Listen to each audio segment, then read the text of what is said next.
Transition and in transition elements lecture number 5. आजच्या लेक्चरमध्ये आपण रिमेनिंग 3D सिरीजची टेन्स आज आपण पाहणार आहोत. त्यातले पहिले पाहूया कॅटॅलिटिक प्रॉपर्टी. आपले जे डी ब्लॉक एलिमेंट्स आहेत हे सर्व कॅटॅलिटिक प्रॉपर्टी दाखवतात. पाहूया. Transition metals and their compounds exhibit good catalytic properties. They have proven to be good homogeneous and heterogeneous catalysts, partly because of their ability to participate in different oxidation reduction steps of catalytic reactions.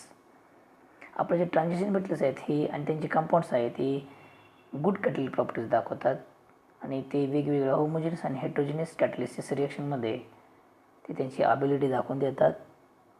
आणि त्याचं reason आहे that is oxidation and reduction of our transition metals in catalytic reactions.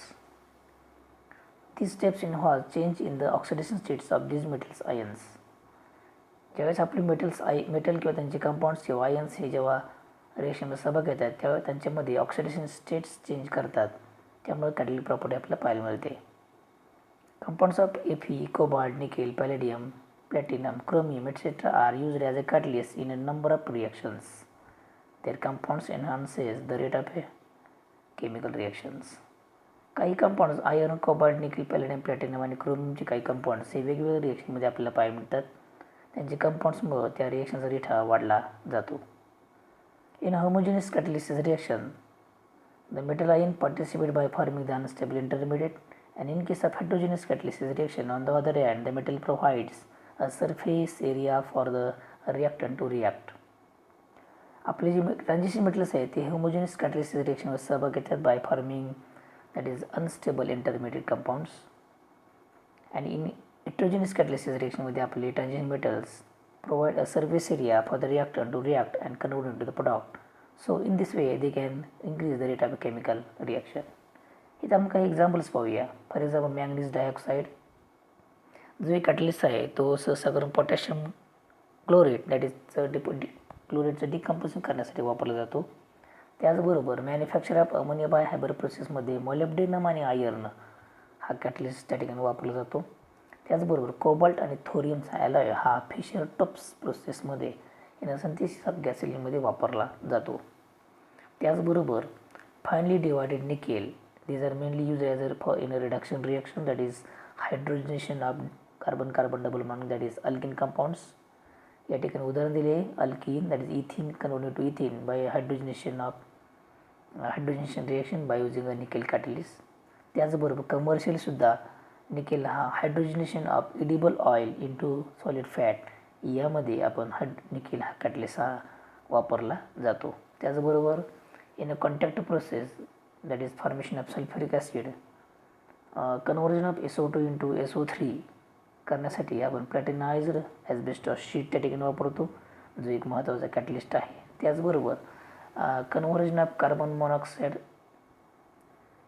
Wien that is formation of carbon dioxide and hydrogen by using carbon monoxide and steam is takes place in presence of that is iron and chromium as a catalyst at about 500 degrees Celsius and we get carbon dioxide and hydrogen. So these are some examples of catalysts which are to be used in different types of various reaction. Next lecture आपण पाहूया that is next point बघूया that is metallic characters. आपले जे transition metal elements आहेत हे सर्व metals आहेत विशेष करून. That is the reason that is low ionization enthalpies and vacant orbitals in the outermost shell are responsible for the metallic character of the transition elements. एक low ionisation एन्थाल्पीज आणि vacant orbital आणि त्याचबरोबर unpaired electrons असल्या कारणामुळे दे show that is metallic characteristics. These favor the formation of metallic bonds and thus these elements show typical metallic character. त्याचबरोबर ते metallic bonds तयार करतात. त्याचबरोबर त्यांच्यामध्ये N-1d ऑर्बिटल असल्या कारणामुळं आणि त्यातले त्यात ते अनपेड असल्या कारणामुळे they can for easily that is covalent bonds and because of that they are harder.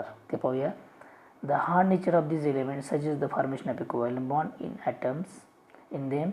This is possible due to the presence of unpaired N-1d electrons in these elements. Okay. Next बघूया.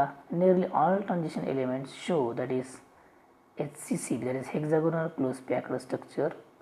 Next that is cubic close packed that is CCP and body-centered cubic lattices, which are the main characteristics of true metals, which are these are to be mainly shown in ते आपण already topic number 1 मध्ये पाहिलेलं आहे. That is chapter number 1 solid state. सहसा करून true solids आपल्याला HCP, CCP आणि BCC लॅटिसमध्ये आपल्याला आढळतात. Okay, next magnetic properties. सहसा करून आपले जे ट्रान्झिशन एलिमेंट्स आहेत हे तीनही प्रकारची मॅग्नेटिक प्रॉपर्टी दाखवतात. पॅरामॅग्नेटिक, डायमॅग्नेटिक आणि फेरोमॅग्नेटिक. ओके, पाहूया. The compounds of transition metals exhibit magnetic properties due to the unpaid electrons present in their atoms or ions. सहसा करून अनपेड इलेक्ट्रॉन असल्या कारणामुळं ते आपल्याला मॅग्नेटिक प्रॉपर्टीज दाखवतात.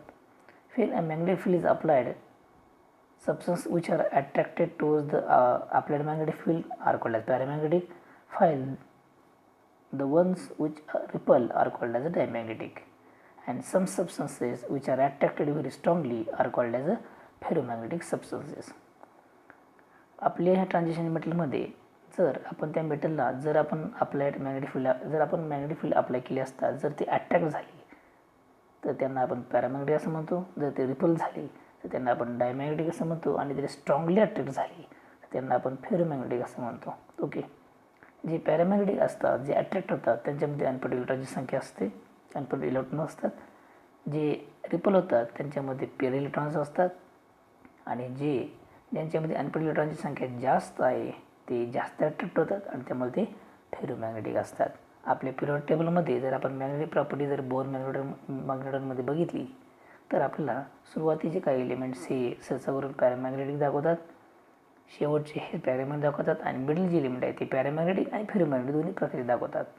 आणि जर आपण मॅग्नेटिक व्हॅल्यू जर पाहिली तर सुरुवातीची कमी आहे फर्स्ट 3-4 पर्यंत, मिडल वाढत जाते मिडलपर्यंत magnesium that is manganese, iron and iron that is chromium, cobalt हे सगळं जास्त व्हॅल्यू दाखवतात. आणि नेक्स्ट बिकम्स डिक्रीजेस. म्हणजे थोडक्यात एक पिरॅमिडप्रमाणे आपल्याला मॅग्नेटिक प्रॉपर्टी पाहायला भेटते. Okay, first less, middle high and than less. Okay, तर या ठिकाणी आपण magnetic properties of 3D series पाहिलेलं आहे. नेक्स्ट लेक्चरमध्ये आपण पाहूया कंपाऊंड्स ऑफ मॅग्नीज.